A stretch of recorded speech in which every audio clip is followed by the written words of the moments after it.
and reign for me. That's why he says, after I made you after our image and after our likeness, he says, now I give you dominionship, rulership on the whole earth. I own it, you rule it. I give you rulership over everything. All the birds of the field, all the fish of the air. That's Genesis 1 and 26. Over every creeping thing. He said, all of it is yours. And I give you everything, the whole earth. But I'm going to let you know one thing. That tree right there, knowledge of good and evil, don't eat of that tree, okay? But you got every other tree in the world to eat of. People say, why would God set a tree there? Because it would be no free will if the tree was not there. Let me, you're a robot. Love gives free will. Reason why we know we want to marry our spouse or the one we want to marry, why? Because they can pick 1,000 different men, but they pick you. If you were the only man, it'd be like, I don't know if they really love me. I mean, we don't need to love on earth right now. We got to keep creation going. I mean, is this real? I mean, I don't really. You really want to know. You know, they being forced in love, and they have arranged marriages, and it's like, man, they just getting put with me, and I don't really know. And so we don't know, but we have the free will. And it says, man, they could pick 1,000 different women, they could pick 1,000 different men, but they said, I will be dedicated to you and you alone. And we say, that's how I know you love me. And so that's what presents free will. Like I said, if my wife is chained up in my basement, I'm saying she ain't going nowhere. I know she loves me, but she chained up. Really? They're like, bro, this is for real? Yeah, you know, they telling man, she here for me day and night. Okay. And we would call that love. But he put it there, he says, now I give you everything. Just don't eat of that. And so it shows you Satan's part, because Satan comes in and says, hey, did God really say? And what you think about that over there? You happy in your marriage? Do you argue, get a little problem? You alone, you by yourself? And he said, ooh, what about that cutie right there that's been wanting to get at you? That's how he comes. What about the man on your job to give you all that attention, making you laugh? He throws it. He can't make you. He throws the thought. Our job is not to catch it. Our job is to cast it to God. He says, I will cast down every imagination and every thought that comes against the knowledge of God. That the things that are ordered with Christ, Christ said, I will capture it, but you got to give it to me. The Holy Spirit will urge you, don't play around with that, move away from it. God said, I will make a way of escape. So the enemy throws things to try to catch you up. Oh, he been looking mighty awfully fine. You see, girl, you know you're tired of being alone and snap, but you know he's not living for God. You know he a mess. But he cute. His eyes are green. Look at his height. Ooh. Oh, man, look at her build. Ooh. You know, and God says she has nothing to do with my kingdom right now. That's not what she wants. And yet, the enemy will toss it. And so his job is to toss. His job is to bring temptation. Our job is to overcome it. And God will be right. He's right there with you the whole time. And so as we know the story, Eve ate of the tree and gave to her husband. Her husband ate of the tree, and everyone had to be accountable for their own actions. But because of that, sin came into the world.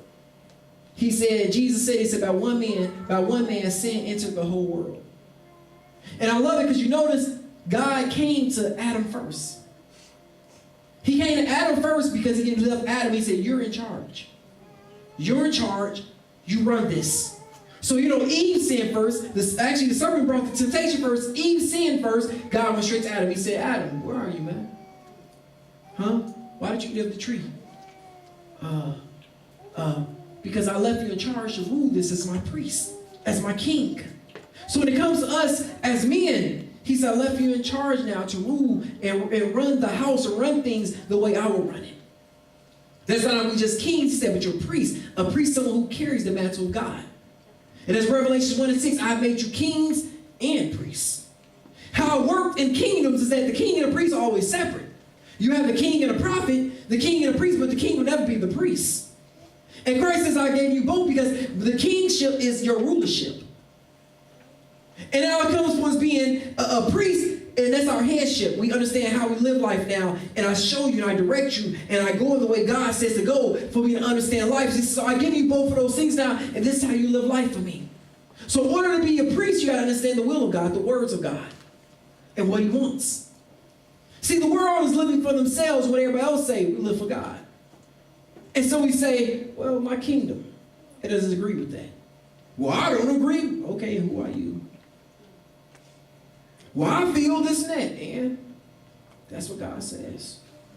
And I feel like his way is best. I did it my way for years, and it didn't work out the way I wanted it to. If I'm going to trust any man that walked this earth, why would I not trust Christ? I just say add it up. Why would I trust, little Joe from the block? Uncle Roscoe. You got man. You can't trust the women like that, bro. You can't do that. Well, I'm just really trust you. You ain't got your life together, man. You don't know where you gonna go after this. No, I'm good. I don't trust my beautician and her words and my co-worker and all. No, I don't trust anybody's words. Do you measure up against Christ? Oh, you really going? Yeah. Hey, because what you're saying right now is I should throw Christ aside and follow you. Well, man, this dude got a lot of Facebook hits. You should follow him. Listen to the words he say. He sound deep. He deeper than Christ. Because what man does, they come with knowledge, but without truth. The whole point of knowledge is I bring a little truth, and I bring a lot of lie. So I catch you. And so, or they bring, what it seems like they bring a good amount of truth, and they bring a lie inside of it. Yeah, it is right. That adds up. Now it's time to throw the lie in. Like I said, like they do with rat poison. 98% of rat poison is good food. 2% is poison. Because why? All they smell is the good food. Oh, man, look at all that truth. Oh, look at all that. And they say, here comes the lie.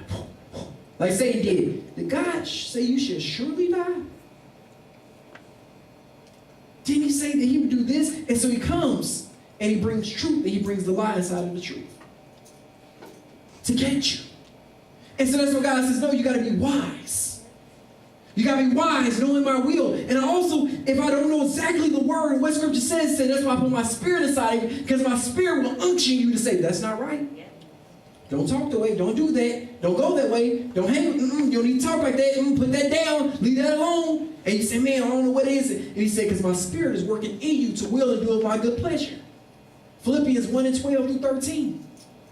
And he says that, and Paul says that to the church when God gave it to him, after he says, work out your salvation with fear and trembling. What he meant by, he says, now all this, he said, is great salvation you have received because you cannot work for it. You cannot work for it, saints. He said, you have received this great salvation from Christ because all you just said, Lord, I'm done. He said, yep, in your mind, I make you new, I make you a king, I make you an ambassador, I make you a priest, I make you a son, I make you a daughter. All these things are happening. I make you righteous. I make you holy. I sanctify you. He's done all these things simply by saying, Lord, okay. And Paul said, by all this great salvation you have received, now work out. Work out what's in you. Your salvation. Work it out. With fear and trembling. With fear, the fear he's talking about reverence and awe, seeing the beauty and the glory of God. And he said, but remember, even when you work it out with saying, you call what God has called me to do, I'm going to do it, Lord. What you've been saying for me to do, Lord, it's a new year, Lord, I'm going to do it right. I'm going to stay for real in this, man. I'm tired of falling off because when I fall off, I fall off. You get that? When you fall off with God, you actually fall off. It's funny because you're doing things and things that feel like they're cool for a season. And now all of it start coming, you realize, man, I'm emptier than I felt before I started. Things are not getting better. What's going on? Maybe I need to drink a little something. Maybe I need to smoke a little something. Maybe I need to hang with the guy. And everything you do is not giving you what you need. And Christ has been told, just listen here, as the woman at the well, he said, I got a water that will quench your thirst. And you will never thirst again. Lord, well, give me this water so I won't thirst. He said, I am the water. I am it. And what was her thirst? Her thirst was she wanted love. That's why he said, you've been with 5 men, and the one you with now, you're not married to. 5 different husbands, the one you with now, you're just living with. Not going to understand why she was living with someone. Her heart's been broken 5 times. Because back then, they just write a letter to divorce you. You're not going to court. She come home, and there's a letter on a camel. I got a letter on the camel sitting there. It's like, what is this on the camel? And I got to sit on the camel saying, hey, I'm done. Divorce. And that was it. And they just moved on. So 5 different husbands left, and she said, I'm tired of that life. It's the same thing that many of us deal with. Fear of marriage. Fear of being hurt. Because I don't want to be hurt again, so I'd rather just stay together, live together, and then afterwards, one day, maybe, if I get a light from heaven, because I have a dream, and I see him right there in the dream, so that's it, Lord. No, that's not happening. He said, I gave the qualifications to be not unequally yoked. Are they mine? Are they saved? Do they believe in me? Yes, Lord. Let's go. From there, it's for you to add up. How do we match up when it comes to, even goals and visions and things we could work on and see how stubborn they are. See how, and you work that out. But the main thing is that, are they a believer? And if they're a believer, he said, let's go. Well, I'm just trying to sit around. I don't know. He said, here you are, Paul said, here you are burning in lust. Staring at him all day. Oh, my goodness. Oh. And he said, what are you doing? You're not made to be a eunuch then. Y'all know I want to be. He said, well, get married. Stop playing games. Because not only does it secure you guys, and both for your love, it secures the children. And let others see the standards of God and say, why did y'all? He said, man, that's what God called it to be. And this was best. They talk about how the stress level is lower for married couples. It talks about how you make more money. That most times it's hard when you see most married couples homeless. Because you always got somebody to make income.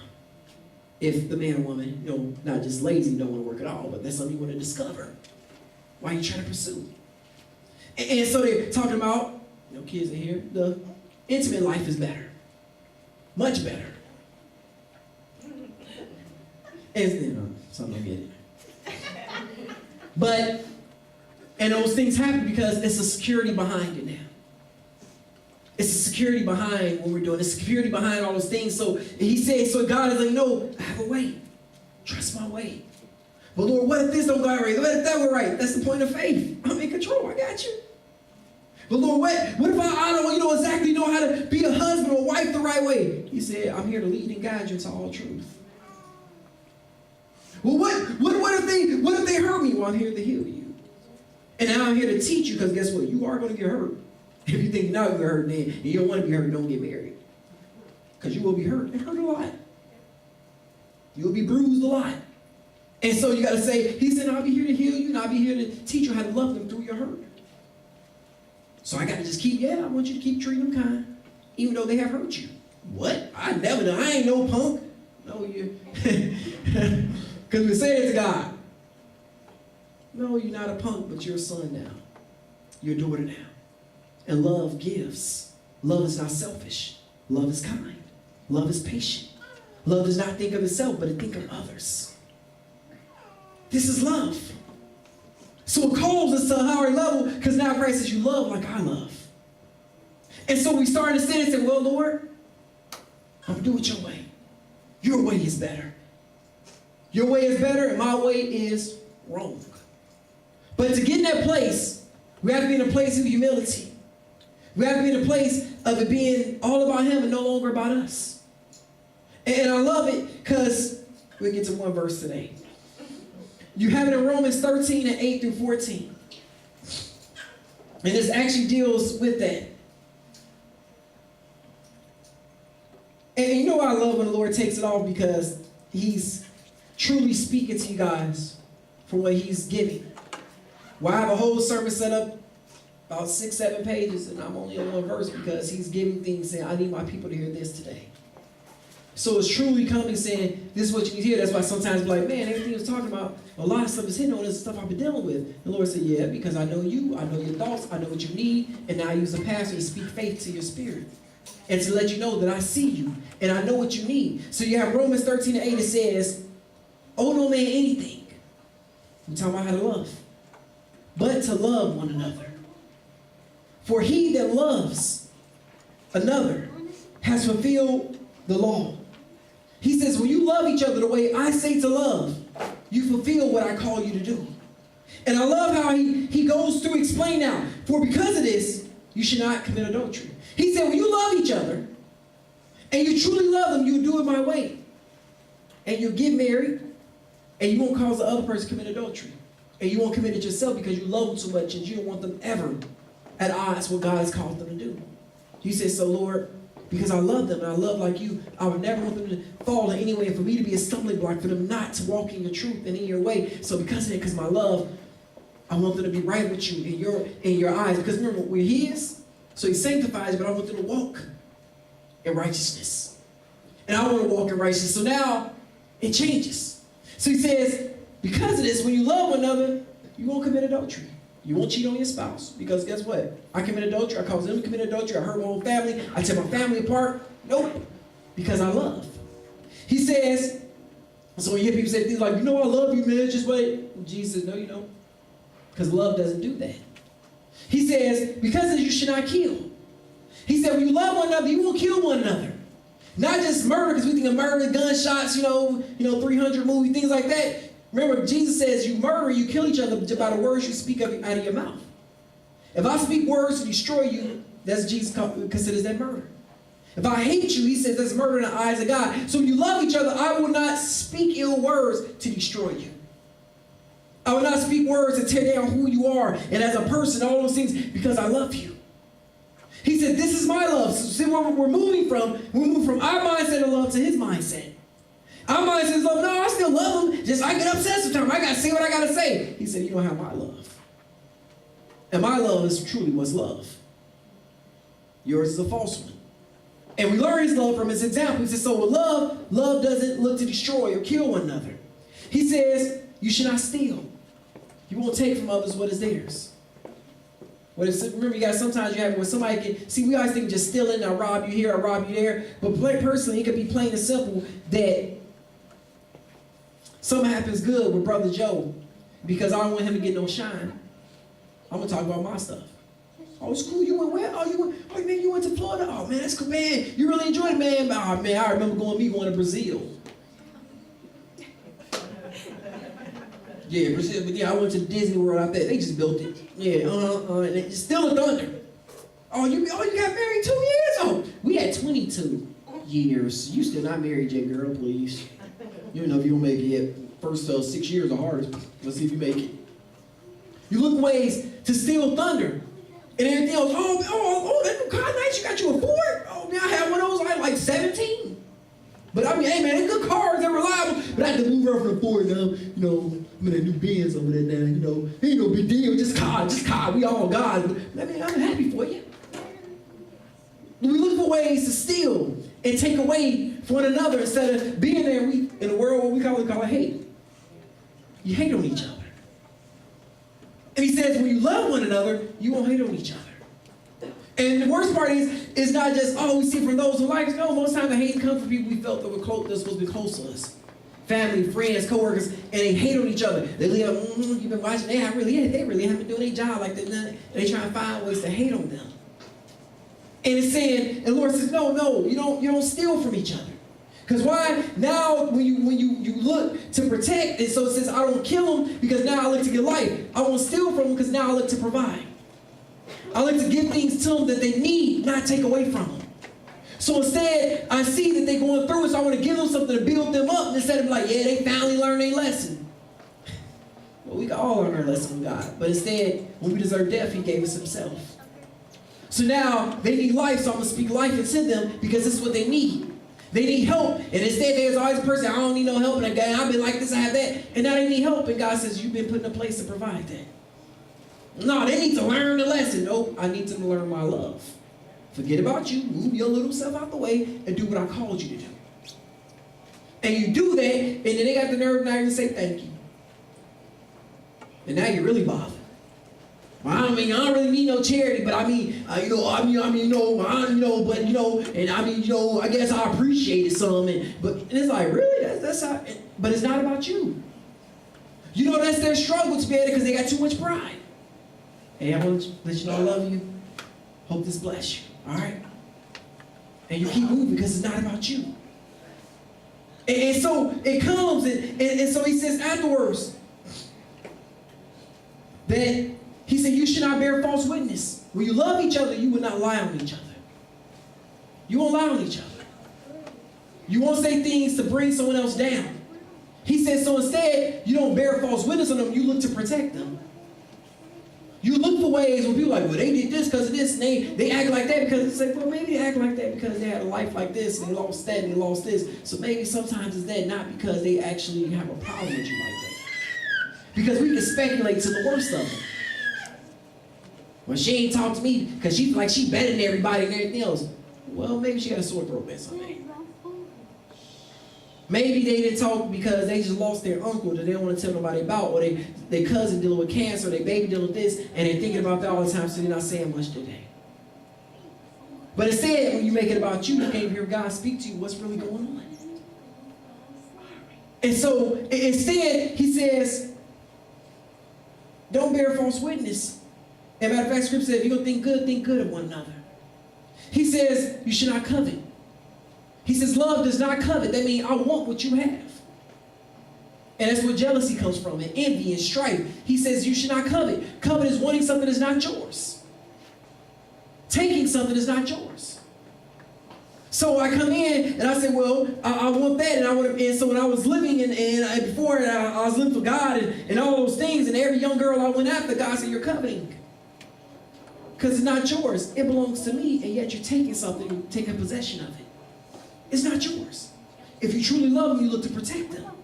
So now, it's different when I'm talking to young men and young women. I'm telling them, hey, God made you and made that for the time we get married. That's what it's for. When I was with her, I said, okay, we need to get married now.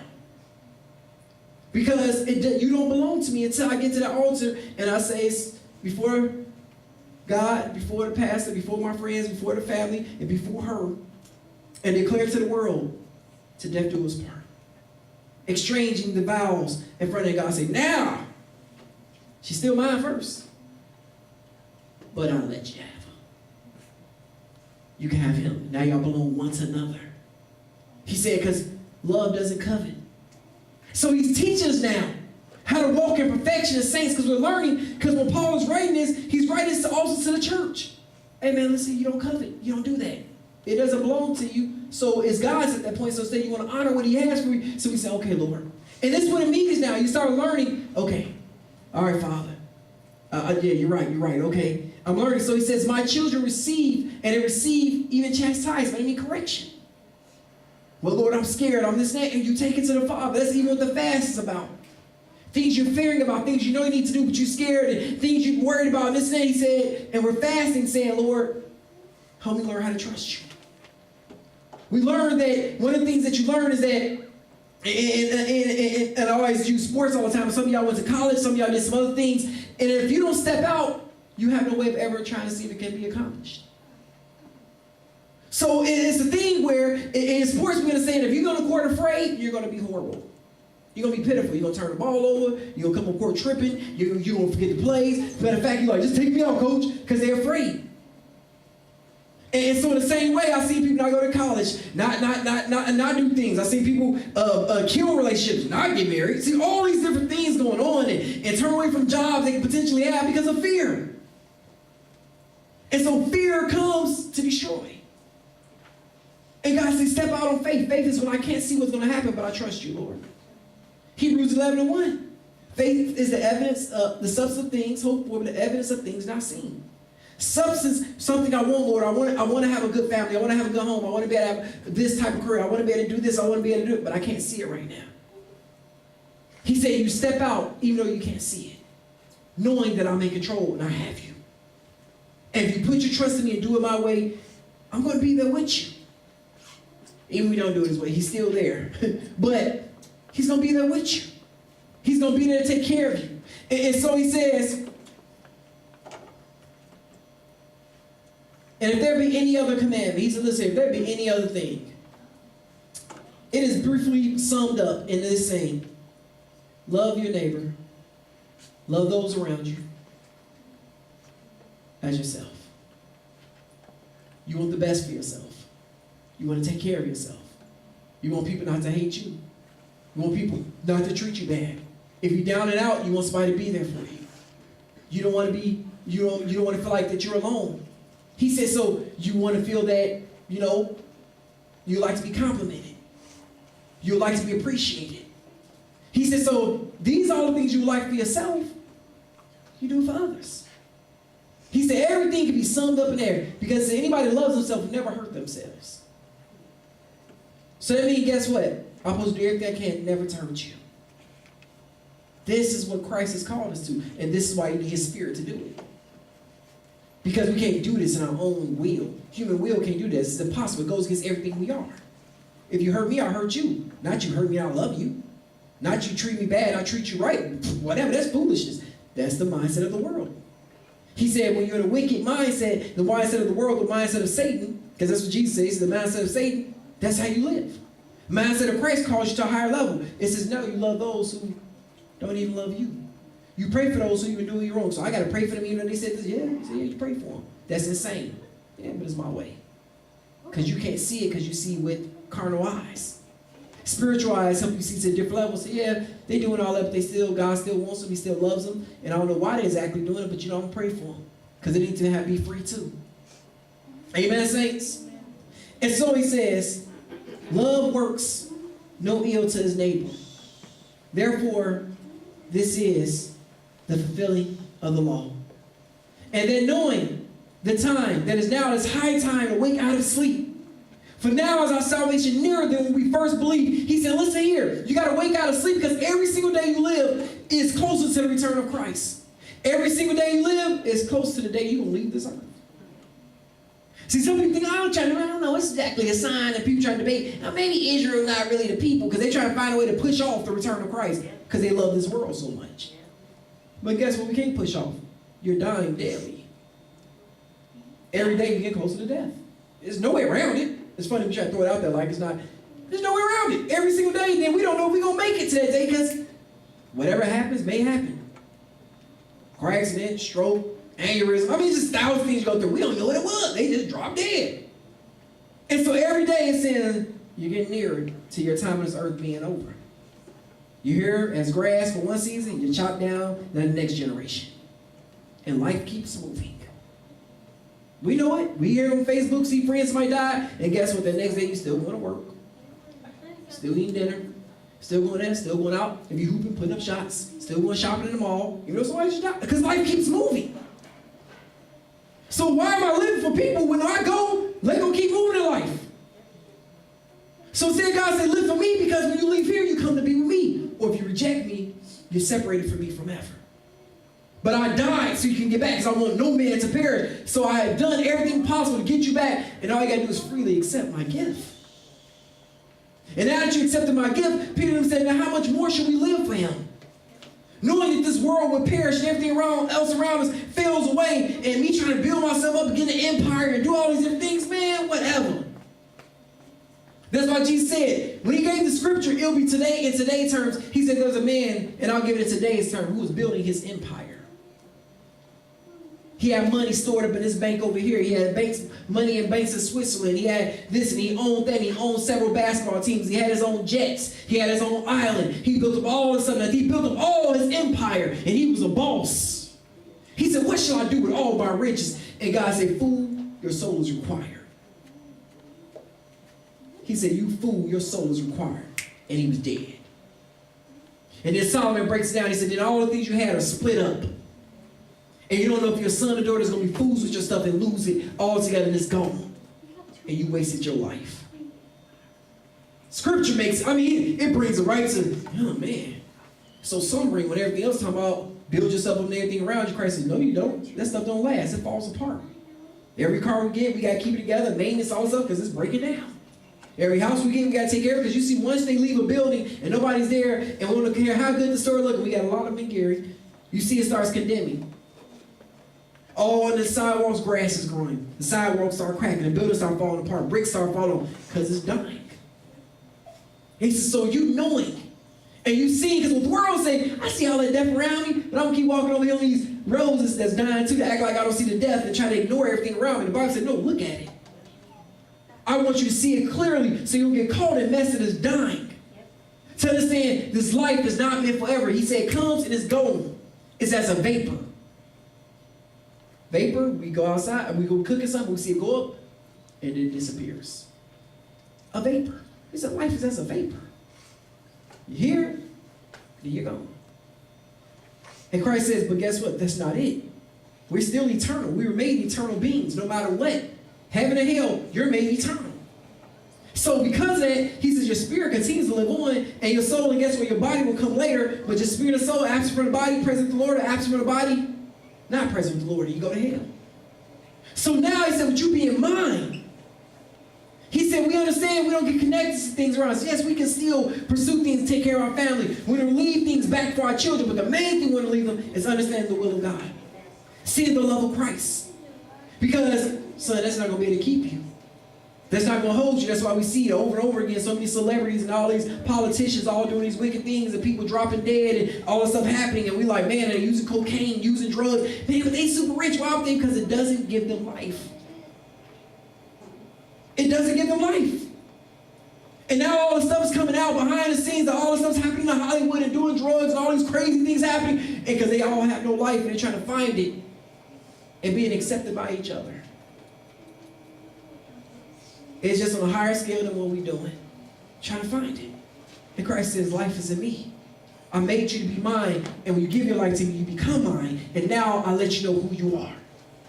So, this year, saints, he wants us to be focused on him. He said, the night is far spent. The day is at hand. Let us therefore cast off the works of darkness. And let us put on the armor of light. Let us walk honestly, as in the day, not in rioting and drunkenness, not in chambering and all being about what I need and what we want. He said, not in strife and having drama and beef with each other and envying one another. He says, but put on every day the Lord Jesus Christ. And make no provision for the flesh, your old ways, the things you want. He said, don't make no provision for that mess. To fulfill the lust thereof.